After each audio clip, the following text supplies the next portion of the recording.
বিশ্বজুড়ে ভয়াবহ রূপ নিয়েছে করোনা ভাইরাসের সংক্রমণ। কোভিড-19-এ প্রতি মিনিটেই বাড়ছে মৃতের সংখ্যা। বাংলাদেশও এর ভয়াল থাবা থেকে বাদ যায়নি। সংক্রমণের চতুর্থ ধাপে চলছে কমিউনিটি ট্রান্সমিশন। করোনার সব খবর, আপডেট এবং পরামর্শ নিয়ে আমাদের প্রতিদিনের আয়োজন corona update, presented by mister hygiene. আপনাদের সাথে আছি আমি, রাহাত মিনহাস। কোভিড-19-এর জটিল রোগীদের চিকিৎসায় আশা জাগাচ্ছে প্লাজমা থেরাপি। এই পদ্ধতিতে কয়েকটি দেশে রোগী সুস্থ হয়েছেন। বাংলাদেশেও শুরু হয়েছে সেরে ওঠা রোগীদের প্লাজমা সংগ্রহ। এই সংক্রান্ত টেকনিক্যাল কমিটির প্রধান বলছেন, প্লাজমা থেরাপির অনুমতির জন্য প্রোটোকল জমা দেওয়া হয়েছে। আগামী সপ্তাহেই শুরু হতে পারে প্লাজমা চিকিৎসা। আলমগীর স্বপনের প্রতিবেদন। কোভিড-19 থেকে সেরে উঠেছেন বঙ্গবন্ধু মেডিকেলের চিকিৎসক রাজীব। ভাইরাসের সাথে যুদ্ধ করে তার শরীরে যে অ্যান্টিবডি বা রক্তে প্রোটিন জাতীয় পদার্থ তৈরি হয়েছে তা সারিয়ে তুলতে পারে করোনায় আক্রান্ত জটিল রোগীকে।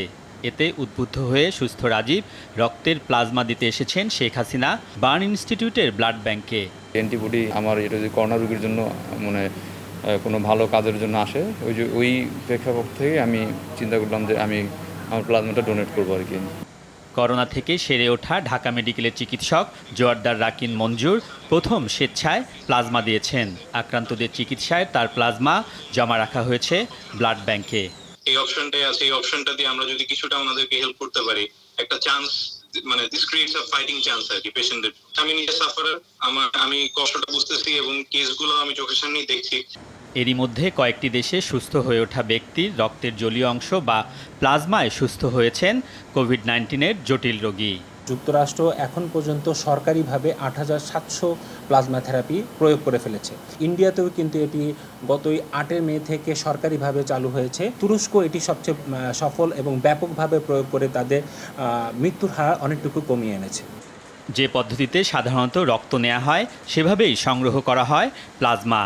তাই করোনাজয়ী ব্যক্তি চাইলেই সহায়তা করতে পারেন গুরুতর আক্রান্তদের। কোভিড আক্রান্ত হয়ে পূর্ণ সুস্থ হওয়ার ১৪ দিন পরবর্তীতে উনি রক্তটা বা প্লাজমা দান করতে পারবেন। এই সীমাবদ্ধ সময়ের মধ্যেই আসলে প্লাজমাটা কালেকশন করে প্লাজমা ব্যাংক করে রাখতে হবে, যাতে পরবর্তীতে এটিকে যে কোনো সময় প্রয়োগ করা যায়। প্লাজমা থেরাপির প্রস্তুতি অনেকটা এগিয়ে গেলেও এখনও অনুমোদন হয়নি স্টাডি প্রোটোকল। শুরু করার জন্য একটি স্টাডি প্রোটোকল জমা দিয়েছি এবং একটা ইথিক্যাল অনুমতির প্রয়োজন আছে। আশা করি আগামী সপ্তাহে এই প্লাজমা থেরাপি আমরা বাংলাদেশে শুরু করতে পারবো। এতে কোনো নীতিমালার প্রয়োজন হবে না। বাংলাদেশে প্লাজমা থেরাপিতে জটিল রোগীর চিকিৎসা নিয়ে আশাবাদী টেকনিক্যাল কমিটির প্রধান। প্লাজমা চিকিৎসায় বাংলাদেশেও যদি সুস্থ হওয়া রোগীরা এগিয়ে আসে তাহলে তার সহায়ক হবে আক্রান্তদের সুস্থতায়। আলমগীর স্বপন, যমুনা নিউজ, ঢাকা। বাংলাদেশে করোনা ভাইরাসের জিনোম সিকোয়েন্স করেছে চাইল্ড হেলথ রিসার্চ ফাউন্ডেশন। এর ফলে গবেষকরা ভাইরাসটির গতি, প্রকৃতি, ধরন, সংক্রমণ ক্ষমতা সম্পর্কে জানতে পারবেন। এই সম্পর্কে চাইল্ড রিসার্চ ফাউন্ডেশনের নির্বাহী পরিচালক ডক্টর সমীর কুমার সাহা এবং অণুজীব বিজ্ঞানী ডক্টর সেজুতি সাহা কথা বলেছেন সহকর্মী তোহা ফারুকের সাথে। আমরা আজকে প্রথম নভেল করোনা ভাইরাসের জিনোম সিকোয়েন্সিং করেছি এবং বাংলাদেশে করেছি। করোনা ভাইরাসের জিনোম সিকোয়েন্সের এই পুরো প্রক্রিয়াটির খোঁজখবর রাখছিল যমুনা টেলিভিশন। অন্যতম প্রধান গবেষক ডক্টর সমীর কুমার সাহা আমাদের জানিয়েছিলেন এই গবেষণার ফলাফল কিভাবে আগামী দিনে করোনা ভাইরাসের মোকাবেলায় ভূমিকা রাখতে পারে। চীন বা ইউরোপে ভাইরাসটি যে ধরন বাংলাদেশে এসে কি তার কোনো চারিত্রিক পরিবর্তন হয়েছে? তো দিতে পারে জিনোম সিকোয়েন্সিং। আমাদের এই জীবাণুটা কোথা থেকে এসছে, আমরা জানবো যে এই জীবাণুটা আসলে কতটা মারাত্মক আমাদের জন্য। নানা পথ ঘুরে বাংলাদেশে আসা এই ভাইরাস কি দুর্বল হয়ে পড়েছে নাকি আরও ভয়ঙ্কর কিছু ঘটতে যাচ্ছে? আমাদের ইচ্ছা হচ্ছে আমরা শীঘ্রই আরো অনেকগুলো ভাইরাস যেন নমুনাগুলা থেকে সিকোয়েন্স করতে পারি, তাহলে আমরা কিন্তু বুঝতে পারবো যে ভাইরাসগুলো কোথা থেকে এসেছে, ট্রান্সমিশন প্যাটার্নসগুলো কি এবং বাংলাদেশে কিভাবে ছড়াচ্ছে।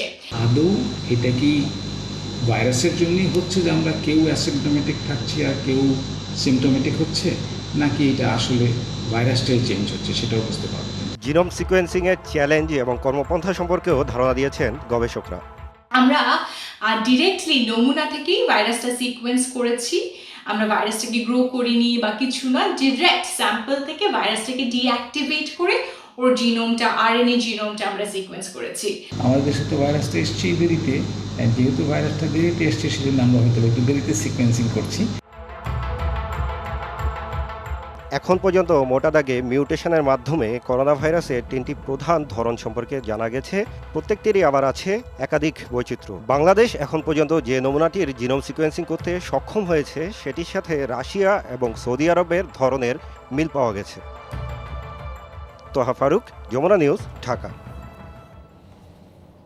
দর্শক, এই পর্যায়ে করোনা আপডেটের আমাদের সাথে যুক্ত হচ্ছেন ফেনীর civil surgeon doctor Mohammad Sajjad Hossain. জনাব হোসেন, আপনাকে আমন্ত্রণ জানাচ্ছি আমাদের আজকের এই আয়োজনে। আপনার কাছে শুরুতেই জানতে চাই ফেনীর বর্তমান পরিস্থিতি কেমন, আর রোগীরা সেখানে কিভাবে চিকিৎসা নিচ্ছেন, আর এই সংক্রমণ প্রতিরোধে আপনাদের পক্ষ থেকে কি কি ধরনের পদক্ষেপ নেওয়া হয়েছে?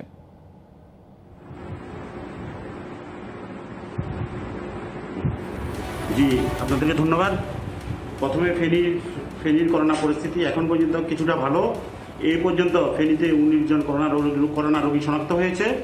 এর মধ্যে 2 জন রোগী আমরা ডেডিকেটেড করোনা হাসপাতালে রেখে চিকিৎসা দিয়েছি এবং তারা ইতিমধ্যে আমরা তাদেরকে ছাড়পত্র দিয়ে বাড়িতে পাঠিয়ে দিয়েছি। এছাড়া 1 জন রোগীকে আমরা চট্টগ্রামে রেফার করেছি। আর বাকি 16 জন রোগী আমাদের যে মৃদু উপসর্গহীন বা উপসর্গ ছিল, কিছু রোগীর উপসর্গ ছিল, কিছু মৃদু উপসর্গ ছিল এবং কিছু উপসর্গহীন কিছু রোগী ছিল, এদেরকে আমরা হোম আইসোলেশনে রাখার ব্যবস্থা করেছি। যেই 19 জন আক্রান্ত হয়েছে এদের মধ্যে আমাদের স্বাস্থ্যকর্মী আছে 7 জন, তার মধ্যে 1 জন উপজেলা স্বাস্থ্য পরিবার পরিকল্পনা কর্মকর্তা, 1 জন চিকিৎসক।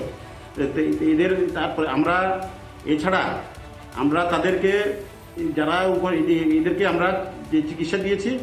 এছাড়া আমাদের যে 2টা ডেডিকেটেড হাসপাতাল আছে, 2টা ডেডিকেটেড হাসপাতাল আমরা করোনা রোগীদের জন্য তৈরি করেছি।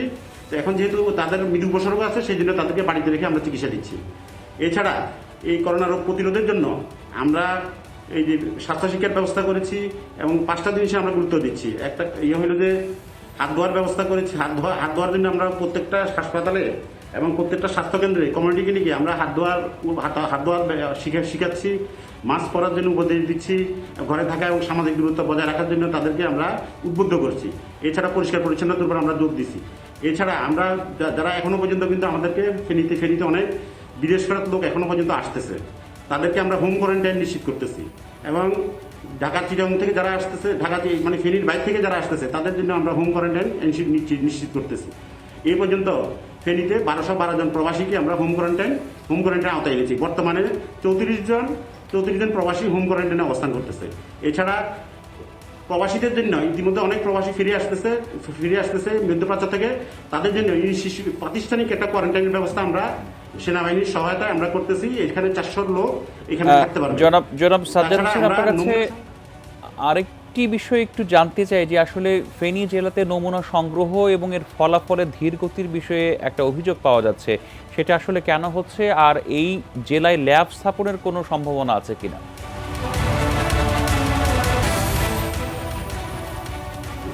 আচ্ছা, জি, ধন্যবাদ। তা আমরা ফেনীতে নমুনা সংগ্রহের উপর বেশি জোর দিচ্ছি। এই পর্যন্ত আমরা 822 জন রোগীর নমুনা সংগ্রহ করি এবং এর থেকে আমরা 516 জনের আমরা এই নমুনার ফলাফল পাই। তো অনেক ফলাফল এখন আমাদেরকে তো ফলাফল আসা বাকি রয়েছে। এর কারণ হয়েছে যে চট্টগ্রামে অবস্থিত বিআইটি ল্যাবে আমাদের পরীক্ষার জন্য আমরা নমুনা পাঠাই। তো এই নমুনাগুলো এই যে নমুনা একটা ল্যাব, কিন্তু আমরা এই যে চট্টগ্রাম বিভাগের 6টা জেলা এই ল্যাবের উপরে নির্ভর করে, সেই জন্য ফলাফল আসতে ধীরগতি হচ্ছে।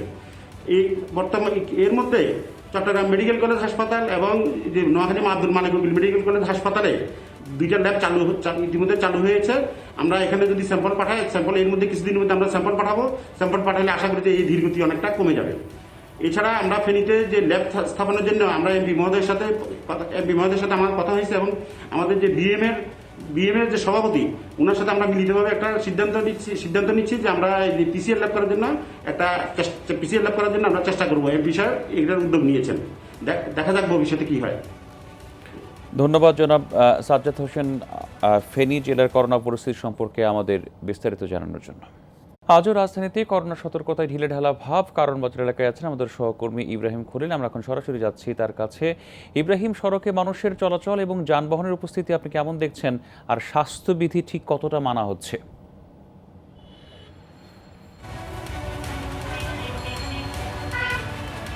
রাহাত, ঢাকা শহর তার আগের চেহারা এবং আগের গতিতে ফিরেছে এবং আপনি গাড়ি ঘোড়ার শব্দ পাচ্ছেন এবং আপনাকে একটু দেখাতেও চাই। এটি হচ্ছে ঢাকা শহরের অন্যতম ব্যস্ত একটি সড়ক কারণ বাজার। সে কারণ বাজারে আপনি গাড়ি ঘোড়ার পরিমাণটি দেখতে পাচ্ছেন।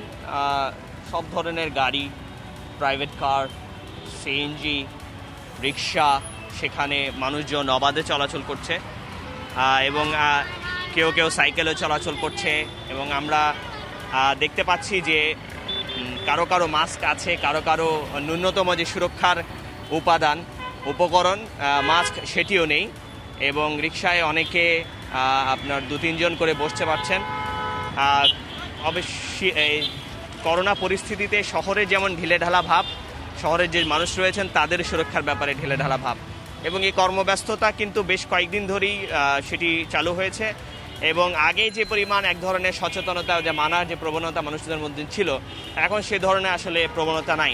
আর সবচেয়ে বড় কথা হচ্ছে আগেও যেটি মানুষ মানত সেটি আসলে অনেকটা জোর করে তাদেরকে মানানো হতো, আইনশৃঙ্খলার বাধ্যবাধকতা। তবে আইনশৃঙ্খলার বাহিনীরও এক ধরনের শিথিলতা এসেছে, এক ধরনের ছাড় দেওয়ার প্রবণতা এসেছে এবং মানুষও অনেক বেশি বাইরে বের হচ্ছে। তো করোনা পরিস্থিতিতে চেহারা থাকার কথা শহরে তার আদৌ নেই।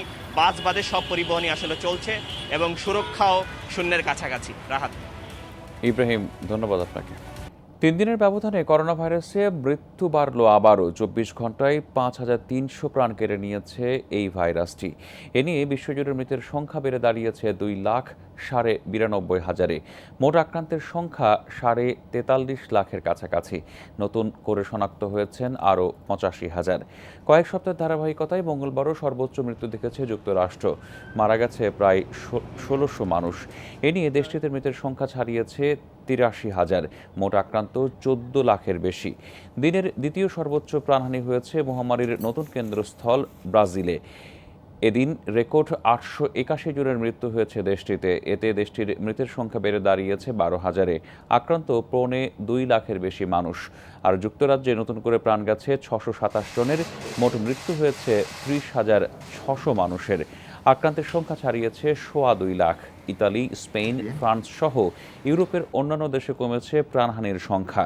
এ পর্যন্ত 1,56,000 মৃত্যু হয়েছে এই অঞ্চলটিতে।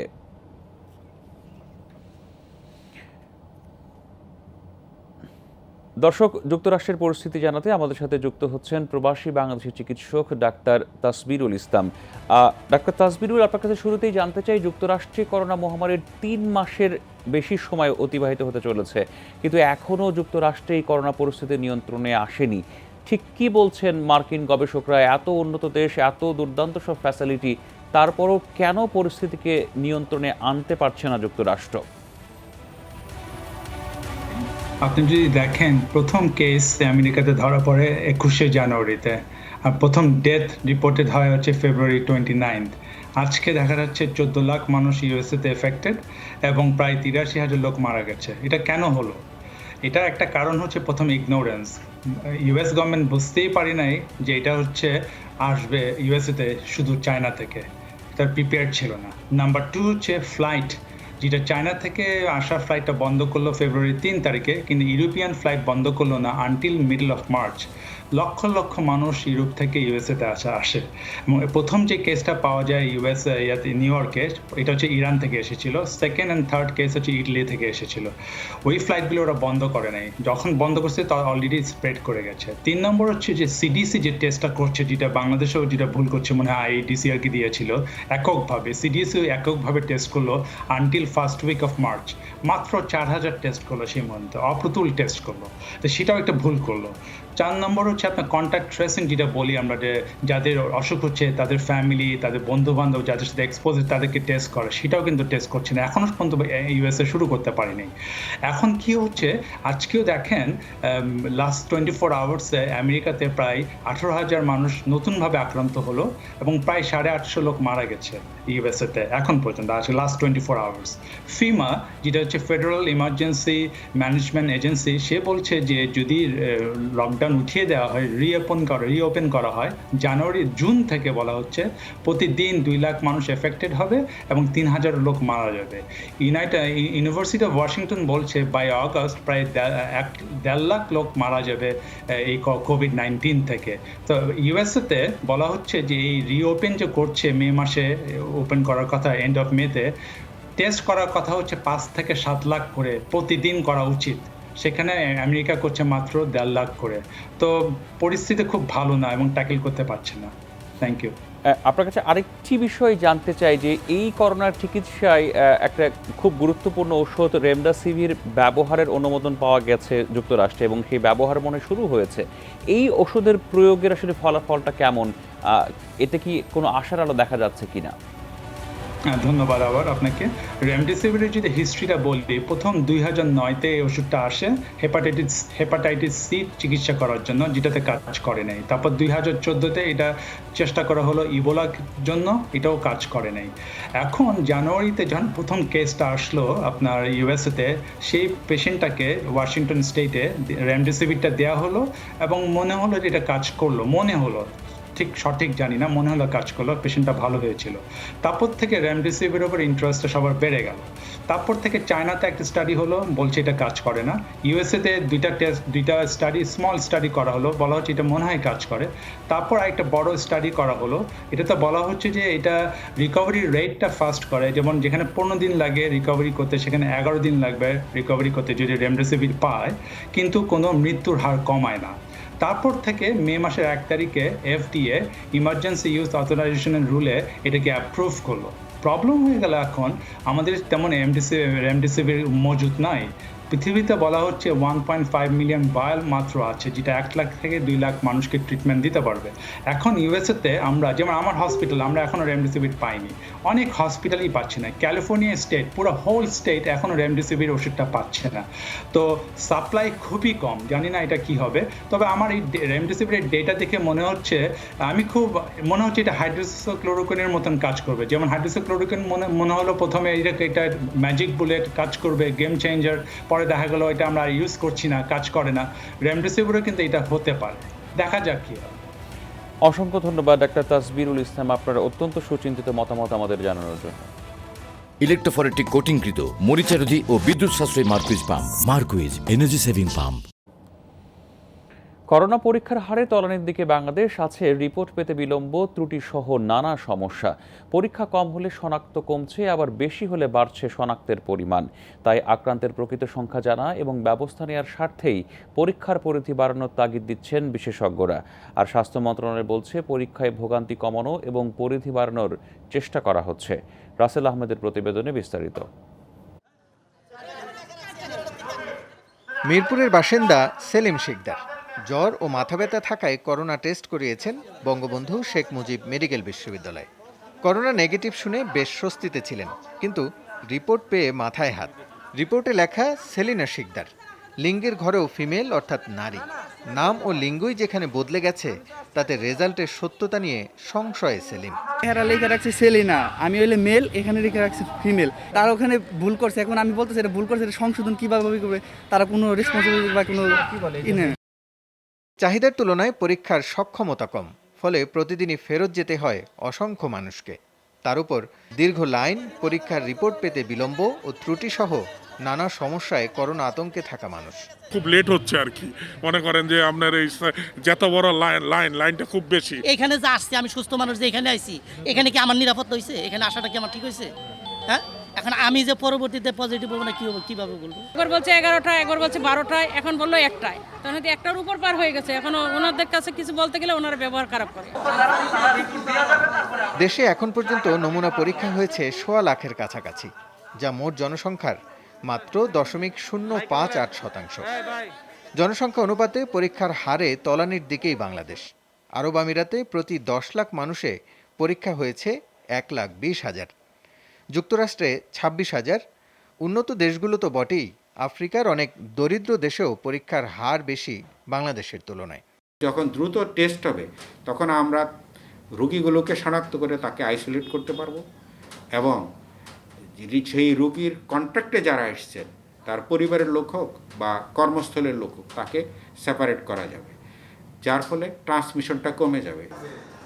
স্বাস্থ্য বিভাগ বলছে চাহিদার তুলনায় কারিগরি সহায়তা কম থাকায় কোথাও কোথাও ভোগান্তি হচ্ছে। যদি র্যাপিড কিট ব্যবহার করা হতো তাহলে কিন্তু প্রচুর বেশি সংখ্যায় পরীক্ষা করা সম্ভব ছিল, আবার প্রচুর ফলস রিপোর্টের আশঙ্কা ছিল। ধারাবাহিকভাবে ল্যাবের সংখ্যা বেড়েই চলেছে এবং এরই মধ্যে আমাদের ডিজি হেলথের পক্ষ থেকে আরো 4-5টি ল্যাবকে অনুমোদন দেওয়া হয়েছে বেসরকারি পর্যায়ে। ওগুলো যুক্ত হলে প্রায় 40টির কাছাকাছি কিন্তু ল্যাব হয়ে যাবে।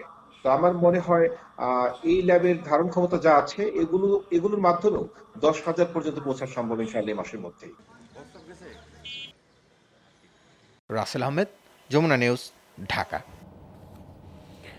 গৃহঋণ আর সেবা খাতের বিলের বিষয়ে ইতিবাচক কোনো সিদ্ধান্ত না হলে বাড়ি ভাড়া মওকুফের কোনো সুযোগ নেই বলছেন বাড়িওয়ালারা। এ বিষয়ে সিটি কর্পোরেশন থেকেও কোনো ধরনের আশ্বাস পাওয়া যায়নি। এদিকে চলতি মাসের বাড়ি ভাড়া নিয়ে নাভিশ্বাস ভাড়াটিয়াদের। গবেষক ও অর্থনীতিবিদরা বলছেন আইনগতভাবে ভাড়াটিয়াদের সুরক্ষা নিশ্চিত করতে হবে সরকারকেই। বাড়ি ভাড়া সমস্যা নিয়ে রিয়াজ রায়হানের ধারাবাহিকের শেষ পর্ব আজ। আমি রোজা রয়েছি, আমি শরবত খাব, আপনি শরবত খাবেন আর আমরা যে রোজা রয়েছি আমরা তো শরবত দিলে আমরা এক নালা পানি খাইতে পারবো, তা আমরা বাসন কেমনি? আমাদের অনেক কোনো কাজ কাম নাই, না হলেও 3 মাসের ঘর ভাড়া বাজে গেছে গা। বাস্তবতা এমনই। গেল 1.5 মাসে দুবেলা খাবার মেলানোই যেখানে কঠিন ছিল, সেখানে 1000 টাকা বাড়ি ভাড়া দেবে কিভাবে? আর্থিক নানা প্রণোদনার ভিড়েও এই সংকটে মাথার উপরে ছাদের নিশ্চয়তাটুকু এখনো মেলেনি। শুধু নিম্নবিত্ত নয়, এ নিয়ে নিম্ন মধ্যবিত্ত আর মধ্যবিত্তের সংকটও অনেকটা কাছাকাছি। মাসের উপার্জনের অর্ধেকের বেশি যেখানে বাড়ি ভাড়া গুনতে হয়, সেখানে উপার্জন বন্ধের এই সময়ে ভাড়াই বা আসবে কোত্থেকে? বাড়ি মালিকরা বলছেন ব্যাংক ঋণ, সেবা খাতের নানা বিলের বোঝা রেখে বাড়ি ভাড়া মওকুফ বা স্থগিত কোনোটাই সম্ভব নয়। প্রত্যেকটা বাড়ি ব্যাংক থেকে বা হাউস বিল্ডিং থেকে লোন নিয়ে বাড়ি নির্মাণ করা হচ্ছে। তারপরে গ্যাস বিল আছে, বিদ্যুৎ বিল আছে, পানির বিল আছে। এই সার্ভিস চার্জগুলো গভর্নমেন্ট আর মওকুফ করবে না। সরকারি সহযোগিতা পেলে এই বিষয়ে ইতিবাচক সিদ্ধান্ত নেওয়ার আশ্বাস দেন বাড়ি মালিকরা। আর অর্থনীতিবিদরা বলছেন দুপক্ষের স্বার্থ রেখেই এই সমস্যার সমাধান করতে হবে। যদি এই ধরনের কোনো ফ্যাসিলিটি গভর্নমেন্টের থাকতো অবশ্যই বাড়িওয়ালারা, আমি আলাপ করছি অলরেডি, হয়তো বাড়িওয়ালারা কিছু ফ্যাসিলিটি দিত, কারণ বাড়িওয়ালা কোনো ফ্যাসিলিটি দিচ্ছে না। ম্যাক্সিমাম বাড়ি ভাড়ার উপর নির্ভরশীল। মিউনিসিপ্যাল কর্পোরেশনের ট্যাক্স আছে, অন্যান্য ট্যাক্স থাকতে পারে। এইগুলো যতদিন ভাড়া স্থগিত থাকছে ততদিন এই পেমেন্টগুলিও স্থগিত থাকতে হবে। শুধু এক পক্ষকে দেখলে কিন্তু এটা কার্যকর হবে না, তখন অন্য পক্ষ এই কথাটা শুনবে না। ভাড়াটিয়াদের সুরক্ষায় স্পষ্ট আইন আছে, তবে 1991 সালের সেই আইনে বাড়ি মালিকদেরও বেশ কিছু সুবিধা দেওয়া হয়। আইনের 18 ধারার 5 উপধারায় বলা আছে, নির্ধারিত সময়ের 15 দিন পরেও ভাড়া দিতে না পারলে ভাড়াটিয়াকে উচ্ছেদ করা যাবে। ভাড়া না দিলে আইন অটোমেটিক্যালি প্রয়োগ করার যে ব্যবস্থাটা আছে ওটাকে স্থগিত করা, যে এখন ভাড়া না দিলে আপনি উৎখাতের নোটিশও দিতে পারবেন না, কারণ নোটিশ দেওয়ার ভয় দেখিয়ে অনেকে উৎখাত করে দেয়। তবে আপাতত কোনো আশার বাণী নেই ভাড়াটিয়াদের জন্য। সরকার বাড়ি মালিকদের ভাড়া মওকুফের আহ্বান জানালেও এই বিষয়ে কার্যকর কোনো উদ্যোগ নেওয়া হয়নি এখনো। সরকার তো নির্দেশ দিয়েছেন যে যদি পানির বিল যদি এই মুহূর্তে নাও দিতে পারে তাহলে তাদেরকে পানির লাইন বিচ্ছিন্ন করা হবে না। বিদ্যুতের বিল যদি তারা এই মুহূর্তে নাও দিতে পারে তাহলে বিদ্যুতের লাইন বিচ্ছিন্ন করা হবে না। অর্থাৎ সরকারের পক্ষ থেকে যতটুকু সাধ্যমতো সুযোগ আছে সেই সুযোগটাকে সরকার তাদেরকে সেখানে সাহায্য করছেন। সবাই স্ব অবস্থান থেকে সহযোগিতা করুন। ভাড়াটিয়ারা বলছেন সরকারের হস্তক্ষেপ না থাকলে ভাড়া নিয়ে বাড়ি মালিকদের সঙ্গে অপ্রীতিকর পরিস্থিতি সৃষ্টি হওয়ার শঙ্কা আছে। রিয়াজ রায়হান, যমুনা নিউজ, ঢাকা। করোনা ভাইরাসের বিস্তার ক্রমশ বাড়তে থাকায় চতুর্থ দফায় লকডাউন বাড়ছে ভারতে। মঙ্গলবার জাতির উদ্দেশ্যে দেওয়া ভাষণে একথা জানিয়েছেন ভারতীয় প্রধানমন্ত্রী নরেন্দ্র মোদী। মহামারীকালীন 20 লাখ কোটি রুপির সহায়তা তহবিল ঘোষণা করেছেন তিনি। বলা হয় চতুর্থ দফার লকডাউনে দিনমজুর সহ আর্থিকভাবে ক্ষতিগ্রস্ত সব শ্রমজীবী মানুষের জন্য থাকবে প্রণোদনার ব্যবস্থা। ভারতের সব রাজ্যের মুখ্যমন্ত্রীদের সাথে দীর্ঘ বৈঠকের পর আসে এই ঘোষণা। বিশ্ব অর্থনীতিতে গ্লোবাল সাপ্লাই চেইনে এগিয়ে থাকতে আত্মনির্ভরশীল ভারত করার লক্ষ্যে কর নীতিমালা সংস্কার সহ 5 দফা পরিকল্পনা ঘোষণা করেন মোদী। প্রায় 3 মাসের লকডাউনের মধ্যেই ভারতে কোভিড-19 আক্রান্তের সংখ্যা ছাড়িয়েছে 74,000। অনুযায়ী দেশের সব প্রান্তেই ছড়িয়েছে করোনার সংক্রমণ। ঢাকার পর দ্বিতীয় সর্বোচ্চ 1,286 জন আক্রান্ত হয়েছেন নারায়ণগঞ্জে। রাজধানীর পাশের আরেক জেলা গাজীপুরে আক্রান্তের সংখ্যা ৩৪৭ জন। এছাড়া মুন্সিগঞ্জে 217, কিশোরগঞ্জে 205 এবং নরসিংদীতে 172 জন। পুরো চট্টগ্রাম বিভাগে আক্রান্তের সংখ্যা 879 জন। বিভাগটিতে সর্বোচ্চ চট্টগ্রাম জেলায় আক্রান্ত হয়েছেন 314 জন। এদিকে কুমিল্লায় 186, কক্সবাজারে 107 ও ব্রাহ্মণবাড়িয়ায় 58 জন আক্রান্ত হয়েছেন। ময়মনসিংহ বিভাগে মোট আক্রান্তের সংখ্যা 476, এর মধ্যে ময়মনসিংহ জেলাতেই 246, জামালপুরে 110 জন। রংপুর বিভাগে আক্রান্তের মোট সংখ্যা 339। বিভাগটিতে সর্বোচ্চ রংপুর জেলায় আক্রান্ত হয়েছেন 143 জন। খুলনা বিভাগে এখনও আক্রান্তের সংখ্যা 246। এই বিভাগে সবচেয়ে বেশি 84 জন আক্রান্ত হয়েছেন যশোরে। সিলেট বিভাগে আক্রান্ত 199 জন, এর মধ্যে হবিগঞ্জে আক্রান্তের সংখ্যা 81 জন। এছাড়া রাজশাহী বিভাগে 185 এবং বরিশাল বিভাগে আক্রান্ত হয়েছেন 152 জন। দর্শক, শেষ করব করোনা আপডেট, তবে তার আগে এক নজরে দেখে নিব বিশ্বজুড়ে করোনা ভাইরাসের সবশেষ তথ্য। বিশ্বজুড়ে করোনা ভাইরাসে প্রাণহানি 2,93,000 ছুঁই, আক্রান্তের সংখ্যা 43 লাখের কাছাকাছি। নতুনভাবে সংক্রমিত 85,000-এর বেশি, একদিনে 5,300 মৃত্যু। একক দেশ হিসেবে যুক্তরাষ্ট্রে 83,500 প্রাণহানি হয়েছে করোনাতে। নতুনভাবে সংক্রমিত হয়েছেন 23,000 মানুষ। মোট আক্রান্তের সংখ্যা ছাড়িয়েছে 14 লাখ। একদিনে মারা গেছেন 1600-র বেশি। করোনা ভাইরাসের নতুন হটস্পট ব্রাজিলে মৃতের সংখ্যা 12,500-এর কাছাকাছি। একদিনে মারা গেছেন 8 শতাধিক। নতুনভাবে সংক্রমিত 9,000-এর বেশি। মোট আক্রান্ত 1,78,000-এর বেশি মানুষ। সংক্রমণের দিক থেকে বিশ্বের তৃতীয় শীর্ষ দেশ এখন রাশিয়া। দেশটিতে নতুন করে সংক্রমিত হয়েছেন প্রায় 11,000। মোট আক্রান্ত 2,32,000-এর ওপর। শতাধিক মৃত্যুতে প্রাণহানির সংখ্যা পৌঁছেছে 2100-তে। এদিকে ব্রিটেনে প্রাণহানির সংখ্যা 32,600 ছাড়িয়েছে। একদিনই মারা গেছেন 6 শতাধিক মানুষ। মোট আক্রান্ত 2,26,000-এর বেশি। নতুনভাবে সংক্রমিত হয়েছেন 3400-র বেশি। ইতালিতে করোনায় মৃতের সংখ্যা 31,000-এর কাছাকাছি। একদিনে মারা গেছেন 172 জন। আক্রান্ত 2,21,000-এর বেশি। নতুন করে সংক্রমণ শনাক্ত হয়েছে 1400-র বেশি মানুষের। এই ছিল করোনা আপডেটের আয়োজন, প্রেজেন্টেড বাই মিস্টার হাইজিন। এতক্ষণ সাথে থাকার জন্য ধন্যবাদ সবাইকে।